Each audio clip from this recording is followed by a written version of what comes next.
Coming up, D-backs and Tigers are both coming off sweeps, so who's going to take their upcoming series? We got Scott Bentley of Locked On Tigers to discuss. Oh, that is not the video. You are Locked On Diamondbacks, your daily Arizona Diamondbacks podcast, part of the Locked On Podcast Network, your team every day.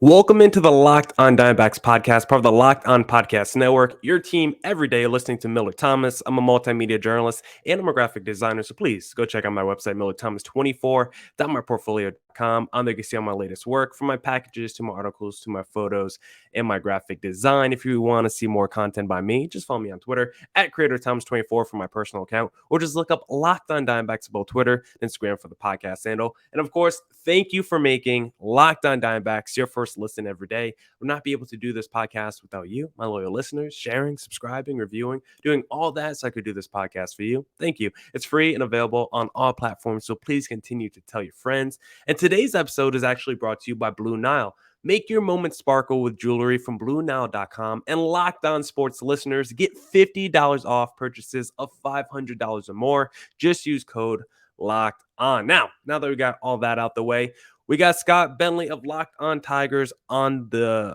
show today because we got to discuss our upcoming series, and we're going to grill him about, because he knows his team is a little bit of a disappointment this year, so we got to grill him about that. So Scott, without further ado, first time crossover, we're talking before we got on. The Tigers haven't been in Arizona in like 5 years. Like, it's been a minute since you guys been out here. It's been a while, man. Yeah, thanks for having me on. No, we were talking about it, chopping up before, and yeah, we don't get to cross over and talk too terribly often, so got to take advantage. No, it's been a while. I think I saw the other day, I think our broadcast said it had been since 2017 since we'd been in Arizona, which is crazy to me, but I guess that's how baseball works. So yeah, it'll be a fun one. Yeah, and it's also fun just because 2017 was also the year that the Tigers traded JD Martinez, to the D-backs. Then he just had one of the greatest runs of all time, and the D-backs were like, 5 years of 120, that's too expensive for a guy who's going to get you 300 average, 1,000 OPS, and 30-plus home runs. Let's not pay for that guy. We did the same thing. That makes me feel any better. So, and I wonder if there was like a universal DH back then, maybe if the D-back changed their mind just because it was harder to play him in the National League. But I really wish we would have kept JD Martinez. That would have been, he's a potential Hall of Famer. We'll see one day. But Scott, just chopping it up before we got on here, it sounds like a lot of people, when they do crossovers with you, they want to ask about the Tigers and them being disappointments. But let me be honest, I don't feel like the Tigers are disappointments, because I personally didn't have high expectations for them coming into the season. I thought this was like what the Rangers did this past offseason, where you're building and trying to get foundational pieces, and hopefully your playoff windows in the next 2 to 3 years. They're just trying to acquire talent and start building toward that direction of making the postseason. I didn't think you guys were going to be good this year. I thought you were just going to get back on track. So just talk to me as the Locked On Tigers guy. How are the Tigers performing compared to your expectations entering the season? Yeah, I mean, it's definitely a letdown. And look, the fan base is furious. I mean, that's really like, the fan base is not happy whatsoever. And I think that they have every right to not be happy. And coming into this season, we were told by ownership, we were told by management that the rebuild was over after over half a decade, and that it was time to start winning and competing for playoff spots and whatnot. And last year, we won 77 games. I mean, we had outside of April, we were an over 500 team. Like we almost finished with a 500 record and way overperformed. And I think the coaching staff has a lot to do with that, but a lot of players had really good years. And so when you take a high 70 win total and you add Baez, Erod, Green, now Torkelson, and Barnhart, for what it's worth, like you had 5 impact players, at least 4 impact players, to a team that had a high 70 win totals last year. And I think a lot of people expected more than to be. I mean, we're on pace for dang near 100 losses. And I think the biggest thing is the pitching has actually been pretty solid. Tarek Skubal's had a great year. His last couple of starts have not been fantastic, but the year as a whole, he's been absolutely amazing. And a lot of the guys we've called up have been impressive. Alex Faedo's impressed. Bo Brisky's impressed. But I think the problem is we are on pace as it stands right now on June 23rd, June 24th, to have like one of the worst offenses of the modern era. Like we are not even averaging 3 runs scored a game. I think our current runs per game would be the worst since like 1967, like nationally, like all like National League, AL included. All of the like year of the pitcher is in there, right? Like it would literally be one of the worst offenses in the history of baseball. And that's we just put up a 14 spot last Saturday, and that's included in that. So like it's been a really you go down and look at the OPS of this team, top to bottom, just the lineup. It is one of the ugliest things you will ever see. So it's been a really, you bring in Baez and he's the last week he's been good, but on the season he's been really struggling. Torkelson's been one of the worst hitters in all of baseball up to this point in the season. I mean, just everybody is really, really struggling all at the same time. And that's been the biggest kind of fear, I guess, within the fan base, is just the offense has been so unbelievably horrible. Yeah, and there's a lot of similarities between this D-backs and Tigers team. I mean, of course, they're both coming off sweeps, but the D-backs are a team that's been one, if not the worst team in the National League when it comes to offense as well this season. And they're kind of a team that's built more through their pitching as well. It seems like the Tigers are probably built more through their bullpen as opposed to their rotation. The D-backs are kind of vice versa. But like you mentioned, I mean, looking up and down your lineup just on Baseball Reference, a quick glance, Miguel Cabrera looks like the best offensive player on this team. At almost 40. He's at almost 40. He's got 299 average and a 700 OPS, and that's like by far and away the best last run on this team. And I don't know what the Tigers can do. Like, do you look at last year as like the fluke for a lot of these hitters, like the Robbie Grossmans who are pretty good, or do you think this year's the fluke and just like, I don't know, bad juju around the team? Because I don't really know how you get better. Like you mentioned coaching, maybe it's a philosophy thing. Like how do you internally improve this team? Because I mean, Javier Baez, I don't think he's this bad of a player. I know he's a flawed player, but he's usually a 800 OPS guy with 25 plus home runs. Like what's going on up and down this lineup? That's the $1 million question. Yeah. Like there's been a lot of people are calling for, Scott Coolball as our hitting coach. A lot of people are calling for his head because like, how can you really not? Yeah. I mean, I'm not sure a hitting coach change is going to single-handedly like remind everybody how to hit a baseball. But the craziest thing is truly just the lack of power. I have, in my lifetime, I've watched the Tigers lose 119 games. I've watched the Tigers lose 114 games. I have seen two of the worst teams baseball history has to offer. And this offense has comfortably less extra base hits than those two teams. Like it's something I've never seen before. Austin Meadows, who was around 30 home runs last year, has 0. It's June 20. We're almost in July. Austin Meadows has not hit a home run as a Tiger yet. Our team leader is Javi with whatever, like 7 or whatever he has. Like we don't even have anybody with double-digit homers, and we're almost at the All-Star break. Like I've truly, Robbie Grossman just hit his first last weekend, and he had a 20 home run season last year. I've never seen an entire team just forget how to hit the ball out of the infield all at once, universally, like holding hands, doing it together, like I have this year's Tigers team. And that's what it all comes down to. Like the hit totals per game are not terrible, and like the walk rates could certainly be better, but they're not historically terrible. Like, we're getting 10, 11, 12 base runners a game and scoring 1 run because it's all singles. That's all it is. And that's easily the biggest problem. So I guess the answer would be to remember how to hit the ball hard, because like I've truly never seen anything like it.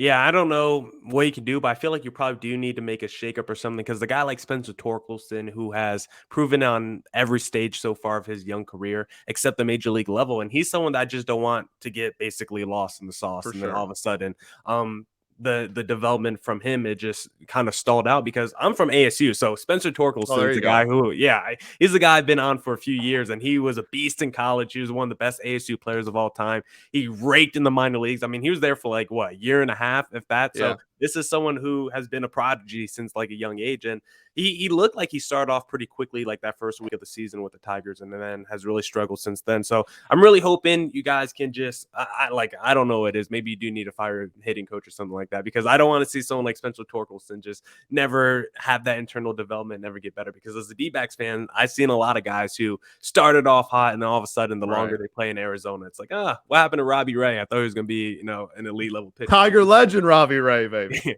Yeah, Tiger legend.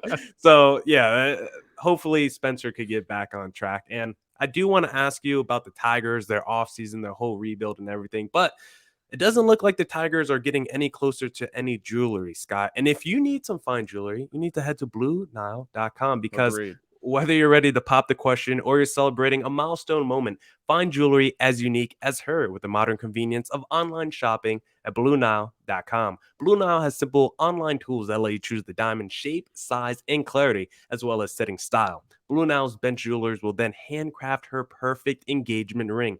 Each ring is one of a kind, just like her. Looking for fine jewelry but having trouble choosing? Blue Nile has jewelry experts on hand 24/7. Available via phone or chat to help you find a memorable gift at every budget. Make your moment sparkle with jewelry from BlueNile.com, and Locked On Sports listeners get $50 off purchases of $500 or more. This podcast exclusive includes engagement. Use code LOCKED On. That's code LOCKED On. Plus, every order is insured, ships free, and arrives in discreet packaging that won't give away what's inside. Shop stress-free and find your forever peace. Go to BlueNile.com today.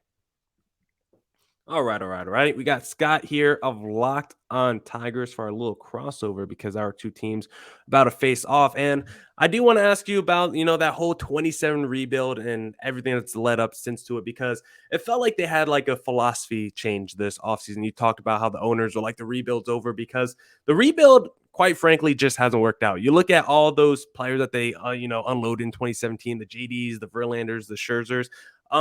They got back a lot of top prospects in those deals, and a lot of those top prospects, they haven't really worked out. So now that the Tigers are back to spending money during the offseason, do you think this is going to be a trend that continues into next offseason, and they're just going to basically just be one of these big money teams and try to build this team through that way, through free agency, because it hasn't seemed to work through prospects in the draft? Yeah, it's interesting. There are definitely some players that are still in the minors that some people are pretty excited about, and I think there's so, but none of them are like top 100 guys really that are like on the cusp at least. A lot of the guys are people that our organization knows but aren't known on a national stage, and so those guys are pretty hit or miss. So we'll see what happens with them, but it's here's the thing, like I don't think the fan base really trusts the front office. I don't think the fan base trusts Al Avila as general manager, but I also don't think that the fan base really trusts ownership. I don't think that Chris Ilitch has been the owner now for a while, and he has spent like one time, like he really opened the pocketbook over the last 6-7 years. And spent money, and that just happened. So I'm not really sure that there's a lot of faith that ownership will invest a ton of money into those big name free agents. But at the same time, like Torkelson and Green and Mize, Manning, Skubal, like those guys are all in the majors now. So if those guys don't take the steps forward that we expect them to take, Manning has barely pitched this year, and honestly, he hasn't been too really incredible yet at the major league level. Casey Mize just announced that he's going to undergo Tommy John, so we're probably looking we're probably looking at opening day of 2024 at this point for him. He's going to be like 27 years old, and he honestly has not performed like a number one overall pick in his major league tenure either. He really struggles with swing and miss stuff, like can't really seem to get a lot of strikeouts or a lot of swings and misses. So it's been a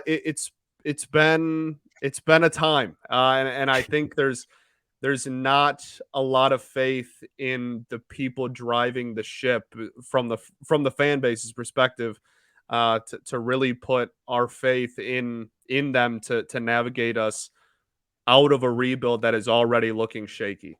So what would you do then? Do you think you have to fire the GM or just get new ownership entirely? Because it seems like the Tigers both struggle to develop players from the minor league level with the Torkelsons and some Sure. other guys we've seen. And it seems like they also struggle when they do want to spend money. The Javier Baez's and the Eduardo Rodriguez, those haven't really worked out either. So where do the Tigers go for? I mean, even if you look at the trades from 2017, those haven't been great either. So if you can't trade well, you can't draft well, you can't develop minor league players, and you can't sign good players, how do the Tigers get better then? That's a great question, right? Yeah. And that's certainly over the last, especially this season. Like I think this season has been a lot of people's final straw because again, we were told that we were going to compete and we did have a high 70 win total and like I said, bring in 5 new, anywhere from relatively to extreme impact players or we believe to be so. Mhm. And nothing's changed and we're still at the bottom and the offense has somehow gotten worse than it's ever been and so it's yeah it's a lot of people want Al Avila gone, the general manager gone. I'm not sure there's too many Al Avila truthers really left out there. There are some, don't get me wrong, but the number dwindles every single day and gets smaller and smaller and How long has he been there as the GM? Has he been there since 2017? Yeah, he took over right when Dombrowski stepped down, and Okay. Dombrowski stepped down right after trade deadline of 15 because he traded David Price for Matthew Boyd and Daniel Norris, and then stepped down. So yeah, I got he's been there for 7 years now. He was responsible for all the rough trades in 2017 for sure. Okay, so that was definitely the pivot point in the franchise then, because Dave Dombrowski, we know what he does. He Right. makes a lot of trades too, but it's usually to unload your farm system and Correct. acquire all those star players. So that's very interesting that when they moved from Dave Dombrowski, because it's kind of like the Red Sox when they moved off Dave Dombrowski, Right. went to Shane Bloom. It's like, all right, we're going with a whole different philosophy. Now we want to be probably more, penny pinchers and work more around the margins and try to find Stable. more. Yeah, be more stable. So, Right. but I don't mind the Dave Dombrowski thing because I mean, Neither do I. he's been taking like 3 franchises to World Series, and Yeah. I'm not. I mean, this is our first crossover, but anyone who's talked to me knows I'm just not a big prospect guy. I just think the gamble's too big. So if I could trade prospects for, established stars in baseball or really good players, I think I would do that every For time. sure. So that's interesting that the philosophy switch came with the flipping of the general manager from Dombrowski to Al Avila. But if you could go back in the time machine and put yourself in that mindset of 2017, how were you feeling as a Tigers fan? Did you feel like this team needed to rebuild at the time, or were you still like, yo, we still got a lot of talent? I know Verlander's a little bit older, but we could just retool around the pieces we have and still compete over the next few years? Yeah, you know what was interesting? I think the turning point really was longtime owner Mike Ilitch when he passed away. I think that's when Chris Ilitch is now the standing owner, Mike's son, and he very much I think looked at it and said, okay, we're gonna make sure that this is more profitable. And really took a step back and unloaded everybody and Mike especially at the end was just doing everything he could to win a ring and was spending tons of huge contracts, ones that Miguel Cabrera is still on the books for 2 more years at 30 million apiece and like Really? the Jordan Zimmerman deal is obviously like one of the worst of this era. So like there are certainly a lot of deals that he made that are not looked at fondly, but he just wanted to win and was just going to open the pocketbook to try to win before he passed away. And he didn't. And I think that was really the turning of the guard. I truly believe.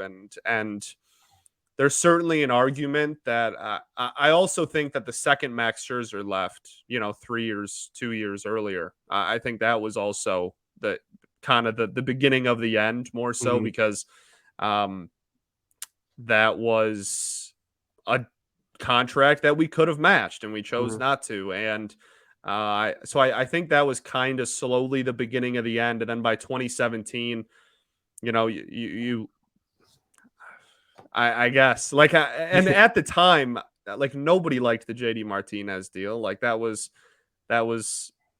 we got 3 guys from y'all that I don't think one of them is not playing like North American baseball, like at any Okay. level, like even professional. Like he's playing professional ball out of the country.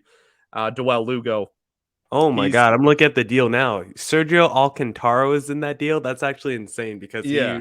he's had a cup of coffee on the D-backs this season. He's on the Padres now. He just like Right. Yeah, he's just jumping around like yeah, kind of utility-ish guy. So he's been, if he retires with positive WAR, that would be like a kind of a miracle. surprise to me. Yeah.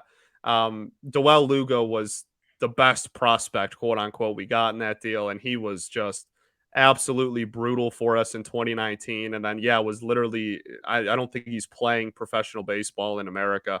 And then 18-year-old Jose King was the other Uh, one, and he has like a 500 OPS and high single A. So like it's just like we got nothing for JD Martinez. The Justin Verlander deal was uh viewed at as like a potential to be good, but the prize prospect in that one was Franklin Perez, and he's yeah. pitched like 14 professional innings or 20 professional innings since 2017 because he's hurt all the time.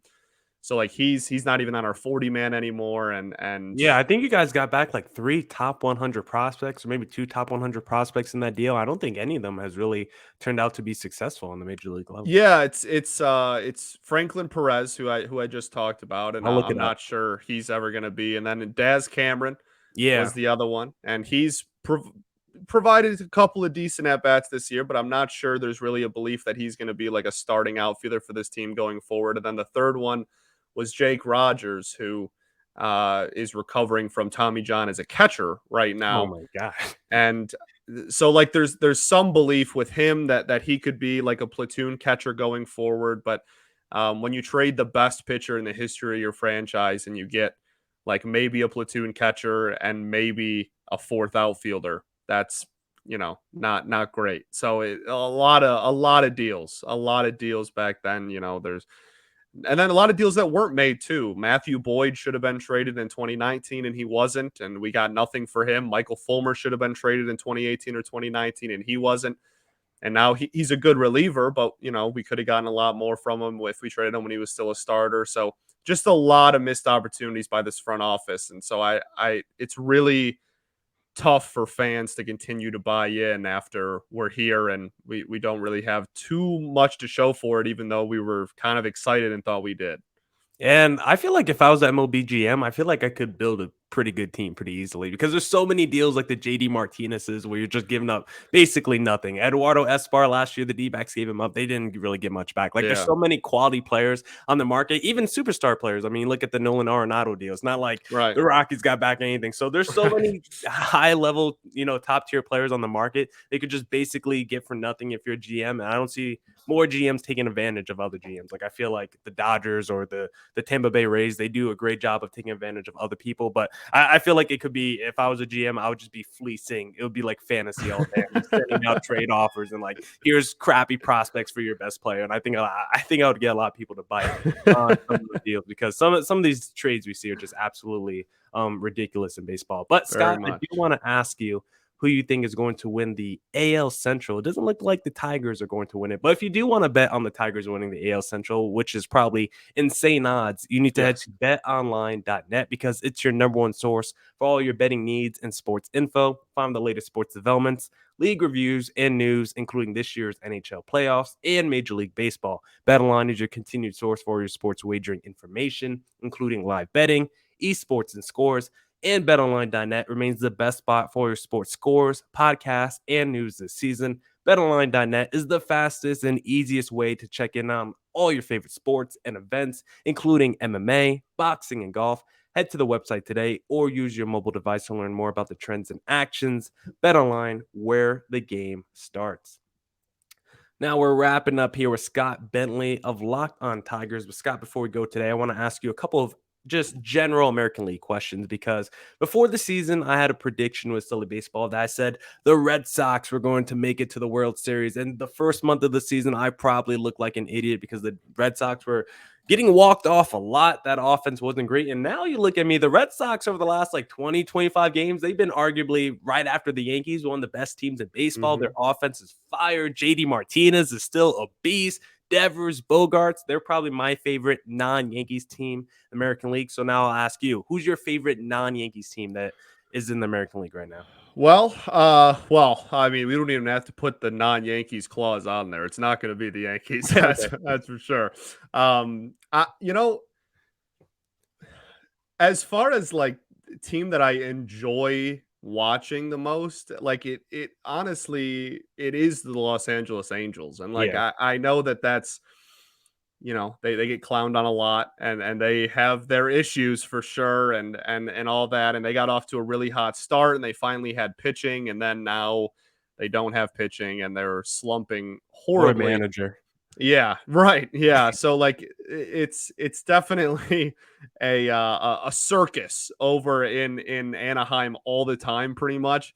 But they really are probably my second favorite. I have a lot of friends that are Angels fans too. It's just like I don't know. And like Trout and Otani, like it's Mhm. really easy to root for them and to watch them, but it's definitely not for the faint of heart either.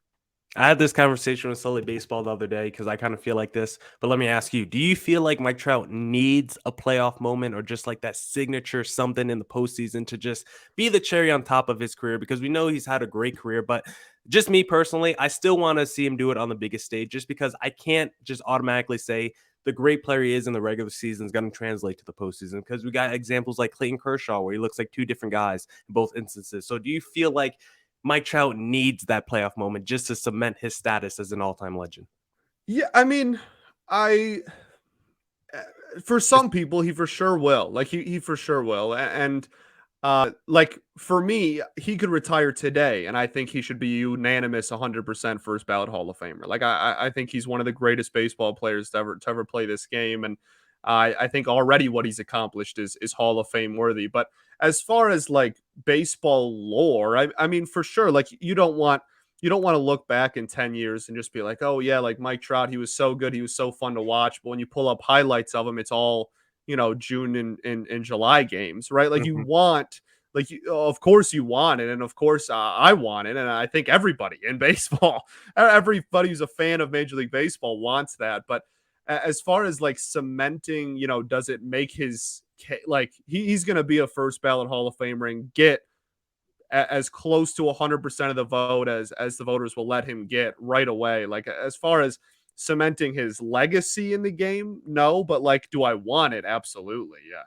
Yeah, I guess it's more of a lore kind of legacy For question that sure. we don't For usually have sure. too much in baseball when it comes to like barbershop debates and stuff. I only bring Right. it up because as good as he's been in the regular season, you could make the argument it's the most disappointing playoff career of any all-time great. And of course, it's not all his fault because the one guy can only do so much. But seriously, if you look at like ESPN, they do their top 100 players of all time rankings every Yeah. season. Mike Trout's the only one with one career playoff hit on the entire list. The Yeah. only Oh, one. yeah. He has the worst postseason resume of any top 100 player.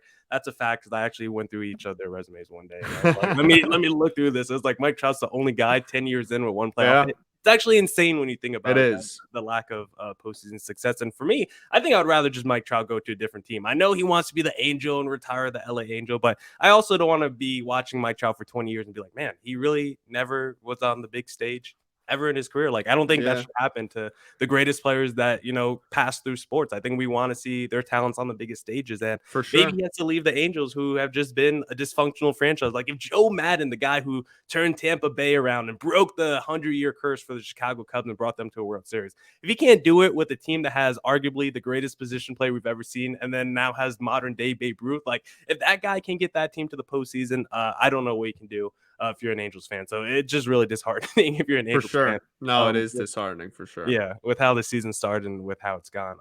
Do you have any other questions or comments you want to say before we head out I today? I Predictions for the series, maybe? well, it it Both might be coming a off low sweep. scoring one. Yeah. It might be a really low scoring series. I'll warn you. Um, I mean, people to look out for, I guess. Like, I think you're gonna miss Scooble, so you won't have to deal with like our one like consistent, really good starting pitcher. Even though, like I said, his last couple of starts haven't been great. Um, but I mean, offensively, Javi Baez for the last like 7 games has like a 1500 OPS, and he's like absolutely crushing it. So if that momentum carries over, like that's definitely someone to watch out for because for the last week he's been one of the baddest dudes on the planet. But um, I mean, like Riley Green is finally in the majors. That's super cool. You know, arguably the best prospect in all of baseball, finally getting called up. Should have made it way earlier, but broke his foot and everything. So now he's finally in the majors. So you'll get to watch him every day, and roam center field will be super cool. But I think the biggest thing is really just going to be like who's going to score 3 runs. Like who, like this could be a really really low scoring series, and I guess that would be the biggest thing is just who like I love Christian Walker. Like Yeah, that's the dog, man. Like I picked him up in fantasy like in 2019 when nobody else knew who he was, and I felt he's so proud of myself. And yeah, so I've always liked him, and he's obviously having a really good year. But it might just end up being Christian Walker versus Javi Baez. Like it might just be that. Yeah, it could just be a home run battle. Yeah, Walker's got the 19. I was looking at the Tigers; they got 38 as a team. So Yeah, Christian Walker's halfway there. yeah. Aaron Judge is closing in on our total as a team. Yeah, it's Yeah, really not, it's really not good. that's pretty insane. Javier Baez, that's a pretty good call for maybe making an impact this series. Christian Walker, the problem with he only likes to hit solo home runs. There's never anyone on the bases when he hits home runs. So Yeah. if it's going to be low scoring, the D-backs could hit. There's a lot of games where the D-backs hit 3 to 5 home runs and they still only put up 4 runs on the board. So we might see one of those series this week. And it'll be interesting. We get Spencer Torkelson back in Arizona as well. So that'll be fun. Yeah, I'm sure that'd be he'll get a cool. big ovation. And I wish JD Martinez was back here because I would just add a little Me extra too. flair Trust me. Me in too. this series. For the YouTube listeners, they can see your Twitter handle, but for the audio listeners, where can they find you on social media? My Twitter is my personal Twitter is at Bentley Scotty, and then the Locked On Tigers Twitter is at obviously at Locked On Tigers. And yeah, like all the stuff I do is pretty much in the bio of my Twitter. I write for the Detroit News. I do Locked On Red Wings too, if you're a hockey fan. So Oh, yeah, a lot of Detroit sports stuff going through my personal Twitter there. Yeah. yeah, I work for the Coyotes, but I can't say I know too much about hockey, so maybe we might The have to. graphics are heat though. That's Hey, really all that matters. The graphics are heat, brother. that's all that matters. That's what we care about. Scott, thank you for hopping on today, sir, and we got to do this again in the future. So ever hit me up Absolutely. if you ever need anything. That's it for this edition of the Locked On Diamondbacks podcast. Come back next week for more Diamondbacks news coverage and insight. Go back and catch up on any pods you might have missed this week. Shout out to Scott Bentley of Locked On Tigers for making time for me today because I hit him up at the last minute. And as always, come back for more Diamondbacks news coverage and insight. And deuces.